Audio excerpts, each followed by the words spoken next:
शेतकऱ्यांना ऑनलाईन ॲपद्वारे खत विक्री करण्याचा उपक्रम राज्य शासनाच्या कृषी विभागानं सुरू केलाय। पहिल्या टप्प्यात छत्रपती संभाजीनगर आणि कोल्हापूर या दोन जिल्ह्यांमध्ये प्रायोगिक तत्वावर हा उपक्रम राबवण्यात आला। मात्र कोल्हापूर जिल्ह्यामध्ये या प्रयोगाचा पूर्ण फज्जा उडाल्याचं चित्र आहे। ऑनलाईन पद्धतीद्वारे नोंदणी न करता शेतकरी थेट खत विक्रेत्यांकडे खताची मागणी करत असल्यानं विक्रेते आणि शेतकऱ्यांमध्ये वादावादीचे प्रसंग उद्भवत आहेत। त्यातून खत विक्रीचा बोजवारा उडालाय। त्यामुळे जिल्ह्यातील सुमारे 1,500 खत विक्रेत्यांनी आज खत विक्री बंद करत विक्रीसाठी दिलेली पॉस मशीन शासनाकडे जमा केली। सोमवारपासून खत विक्री बेमुदत बंद करण्याचा निर्णय खत विक्रेता संघटनांनी घेतलाय। लिंकिंगला आळा बसावा यासाठी राज्य शासनानं ऑनलाईन ॲपद्वारे खत विक्री करण्याचा उपक्रम राबवलाय। शेतकऱ्यांनी त्यांच्या मोबाईलवर ॲपद्वारे जिल्ह्यातील विक्रेत्यांकडे कोणती खतं उपलब्ध आहेत याची माहिती घ्यायची आणि आवश्यक खताचं बुकिंग करायचं। तेच खत विक्रेत्याकडून शेतकऱ्यांना मिळेल असा या ॲपमागं हेतू आहे। प्रायोगिक तत्वावर कोल्हापूर आणि छत्रपती संभाजीनगरमध्ये हा उपक्रम राबवण्यात आला। मात्र त्याची पूर्वतयारी केली नसल्यानं या उपक्रमाचा फज्जा उडाला।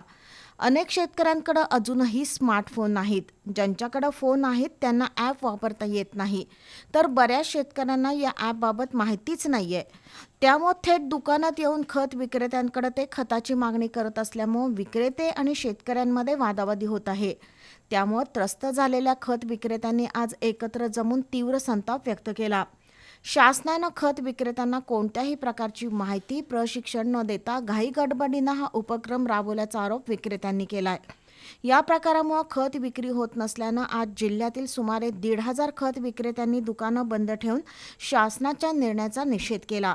त्यानंतर शासनानं दिलेली पॉस मशीन परत जमा करण्यात आली।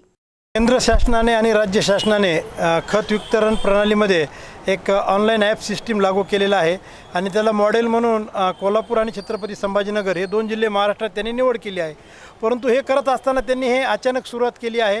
याची कुठलीही पूर्वतयारी झालेली नाही आहे, कोणालाही कल्पना नाही आहे, शेतकरी बांधवांना कल्पना नाही आहे, कृषी विक्रेत्यांना कल्पना नाही आहे आणि अशा अचानक केल्यामुळे या 5 जूनपासून दोन्ही जिल्ह्यामधील खत व्यवसाय पूर्ण ठप्प झालेला आहे।